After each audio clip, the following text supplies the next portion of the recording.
अमेरिकी राष्ट्रपति Donald Trump का कहना है कि संयुक्त राज्य अमेरिका और इजराइल अपने मुख्य रणनीतिक उद्देश्यों को पूरा करने के करीब है। एक राष्ट्रीय संबोधन में ट्रंप ने कहा कि ईरान की नौसेना नष्ट हो गई है, उसकी वायुसेना तबाह है और उसकी मिसाइल्स व ड्रोन क्षमताएं काफी कमजोर हो गई हैं। उन्होंने इस अभियान को आधुनिक इतिहास के सबसे निर्णायक सैन्य प्रयासों में से एक बताया। राष्ट्रपति ने साफ किया कि लड़ाई अभी खत्म नहीं हुई है और अमेरिकी बल ईरान के सैन्य ढांचे और परमाणु कार्यक्रम को निशाना बनाना जारी रखे हुए हैं, जबकि उन्होंने इस काम को बहुत जल्दी पूरा करने का वादा किया। अमेरिकी राष्ट्रपति से और जानकारी यहाँ है। हम इस शासन के अमेरिका को धमकी देने या सीमाओं के बाहर शक्ति दिखाने की क्षमता व्यवस्थित रूप से खत्म कर रहे हैं। इसका मतलब है ईरान की नौसेना को खत्म करना, जो अब पूरी तरह से नष्ट हो चुकी है, उनकी वायुसेना और मिसाइल कार्यक्रम को ऐसे स्तर पर नुकसान पहुंचाना जैसा पहले कभी नहीं देखा गया, और उनके रक्षा उत्पादन ढांचा को नष्ट करना। हमने ये सब कर दिया है। उनकी नौसेना खत्म हो चुकी है, उनकी वायुसेना खत्म हो चुकी है, उनकी मिसाइलें लगभग खत्म या नष्ट हो चुकी हैं। इन कार्रवाइयों से ईरान की सेना कमज़ोर होगी, उनके आतंकवादी सहयोगी गुटों को मदद नहीं मिलेगी और परमाणु बम बनाने की क्षमता खत्म हो जाएगी। हमारी सशस्त्र सेनाएं असाधारण रही हैं। सैन्य रूप से ऐसा पहले कभी नहीं हुआ। हर कोई इसके बारे में बात कर रहा है और आज रात मुझे ये कहते हुए खुशी हो रही है कि ये मुख्य रणनीतिक उद्देश्य पूरे होने के करीब हैं और हम इस काम को पूरा करने जा रहे हैं और बहुत जल्दी पूरा करेंगे।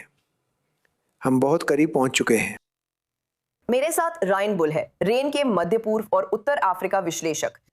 रायन, राष्ट्रपति ट्रंप का कहना है कि ईरान की सेना लगभग बेअसर हो गई है और युद्ध अपने लक्ष्य के पास है, लेकिन इसमें से कितना जमीनी हकीकत को दर्शाता है और इसमें से कितना रणनीतिक संदेशबाजी है?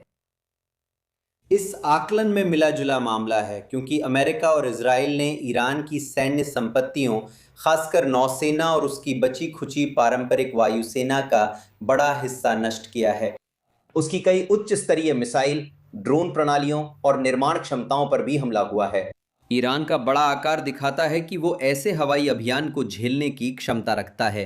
इसका मतलब है कि आज भी ईरानी अभी भी महत्वपूर्ण ड्रोन और मिसाइल लॉन्च करने में सक्षम हैं और शायद निकट भविष्य व मध्य अवधि में भी ऐसा करते रहेंगे। तो इस मायने में संयुक्त राज्य अमेरिका ने कई ठिकानों पर हमला किया है और ईरानियों की क्षमताओं को पीछे धकेला है, लेकिन वे उस पूरी तरह की तबाही के करीब भी नहीं हैं जिसका दावा ट्रंप कर रहे थे। ये असल में तात्कालिक सामरिक सफलता और राजनीतिक संदेश देने की बात है, क्योंकि ट्रंप अपने समर्थकों को दिखाना चाहते हैं कि ये युद्ध लंबा या अनिश्चित नहीं होगा। निश्चित रूप से, जैसे वो संकेत दे रहे हैं कि ये जल्द ही खत्म हो सकता है और वो इसे एक जीत के रूप में पेश कर रहे हैं, वहीं क्षेत्र में अमेरिकी सैन्य जमावड़ा अब भी जारी है। असल में अब मध्य पूर्व में इस क्षेत्र में 3 विमान वाहक पोत युद्धक समूह मौजूद है।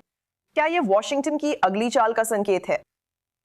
मुझे लगता है कि वे दो बातें संकेत देने की कोशिश कर रहे हैं। पहली ये कि वे संघर्ष के और बढ़ने के लिए तैयार हैं। जब तक ईरानी उन मुद्दों पर कूटनीतिक रियायतें नहीं देते जिनकी वे युद्ध से पहले से मांग कर रहे हैं, लेकिन साथ ही साथ वे इस बात के लिए भी तैयार रहना चाहते हैं कि अगर ईरानी उस मोर्चे पर अड़ जाएं तो उनके पास व्यावहारिक विकल्प हों। मुझे लगता है कि हम एक ऐसी स्थिति देख रहे हैं जिसमें सीमित अमेरिकी सैनिक ईरानी जमीन या खाड़ी के विवादित द्वीपों पर उतर सकते हैं, और इसकी संभावना बढ़ रही है क्योंकि ट्रंप चाहते हैं कि ईरानियों पर ऐसी जीत जो उनकी विरासत का हिस्सा बने मिले। किसी गतिरोध से आगे कुछ महत्वपूर्ण है। ईरान उनके सबसे अहम विदेश नीति मुद्दों में से एक है, जिसे वो पहले कार्यकाल से आगे बढ़ा रहे हैं। ये सब डेडलाइन से कैसे जुड़ता है? हम ट्रंप की 6 अप्रैल डेडलाइन से 4 दिन दूर है, जिसमें ईरान को बातचीत के लिए मनाना है या उसकी ऊर्जा संरचना पर सैन्य हमला होगा। क्या ऐसा लग रहा है कि अगले 4 दिनों में कोई समझौता हो सकता है? अगर नहीं, तो क्या अमेरिकी राष्ट्रपति अल्टीमेटम को लेकर सच में गंभीर है?